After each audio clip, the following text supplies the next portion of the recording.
With all this crazy going on in current times, have you considered being more prepared for future pandemics or problems? This includes having more food on you, keeping more essentials in your closet, and maybe having some form of protection. Now, the form of protection I'm going to touch on today is the firearm. And with that, I want to touch on a little bit of history of the firearm, a little bit of history of gun control and politicians, and some of the weapons available to the public today. So, 1938, Hitler took office in Nazi Germany. And the first thing he did was remove guns from the hands of the Jewish people. And in 1939 was the start of the Holocaust. There might be a little bit of a tie there. Soviet Union, 1929, Stalin took office and immediately banned guns. Over his rule, there were nearly 20 million deaths, and some would say this number is so high due to the fact that civilians weren't able to defend themselves.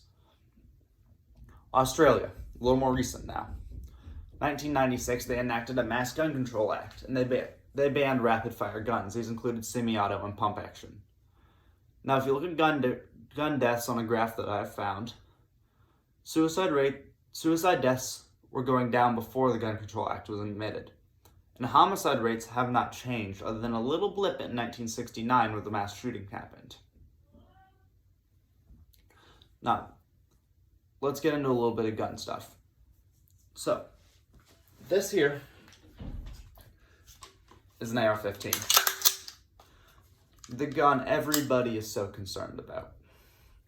It shoots a .556 round. This round is actually the exact same as my truck and small game hunting rifle. The exact round. Exact same round, different action on the gun. So, the exact same round, why does it matter? This is an AR that most of you think stands for assault rifle, but actually stands for Armalite rifle, which was the inventor of the AR-15. A .556 will come out of a rifle at 3,000 feet per second. It drops at 200 yards and becomes inaccurate at 300, according to gundata.com.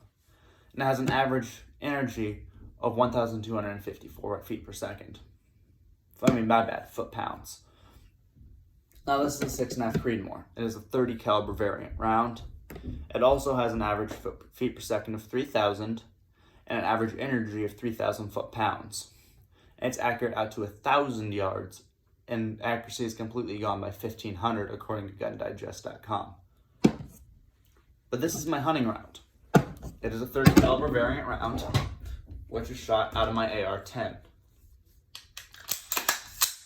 It's basically a larger AR-15, but I can only hold 5 rounds at a time with the magazines that I own. That's an AR-10, but the other gun that I have in my house that shoots a 30 caliber round is my Mosin Nagant from World War II. Now, it's been a little sporterized because the stock broke on it when I bought it, but it shoots almost the exact same round and it holds internally 7 rounds instead of 5 like my AR does. So why is this any different than my AR? Why is this less scary? Because it's historical. Some would say that an AR would be historical at current times.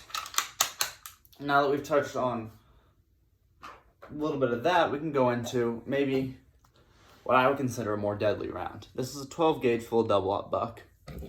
This is a 12 gauge shell full with a deer slug in it. They have an average feet per second about 1,800, and it's accurate up to about 100 yards. But do you remember how I said my 6.5 Creedmoor had an average energy of 3,000 foot-pounds? 12 gauges have an average energy of 3,100 foot-pounds, slightly more than my deer rifle does. So, this being said, where's it at? There it is. This is my home defense shotgun. Holds 5 rounds total and shoots deer slugs and double-aught buck. Now, it holds 5 rounds inside of it. Total on this gun, I have close to 20 rounds. But that's 5 rounds inside. This is my bird hunting gun. Total, it holds 10 rounds completely. It holds 10 rounds, 9 in the storage tube and 1 in the chamber. Now, I'd be a lot more scared of someone coming at me with this big of a shotgun than I would be with someone coming at me with this little pump action. And I know most of those are new sport shotguns, so this is my rabbit gun. Same exact shotgun shell, same exact storage as my self-defense shotgun. It's just a lot more accurate. Now, I'd like to end with a cool point to think about. Illinois has some of the strictest gun laws in the country.